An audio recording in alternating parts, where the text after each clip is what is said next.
Welcome to Samba Samba. Enjoy the video. You begin by choosing the 3 most impactful tasks you will complete today and estimate real durations for each. Once done, place those tasks directly into your calendar as fixed blocks so they become commitments, not hopes. Make sure to set short breaks between blocks and ready your environment by opening necessary apps and silencing distractions.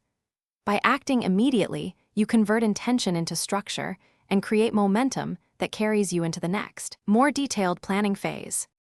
You now move into execution by following the time blocks you scheduled, selecting a rhythm that matches the work. Short cycles for routine tasks and longer stretches for deep work.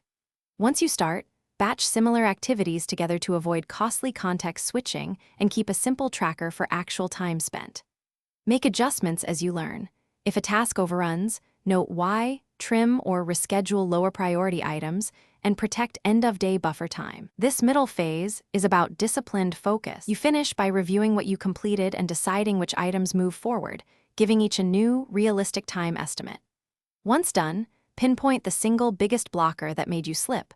Was it interruptions, poor estimates, or unclear steps, and create a specific fix for tomorrow. Make sure to spend 10 to 15 minutes clearing small loose ends and setting top priorities for the next day so you start tomorrow with clarity. If things go wrong, temporarily shorten work blocks to regain momentum quickly. Thanks for watching. Consider subscribing if we helped you.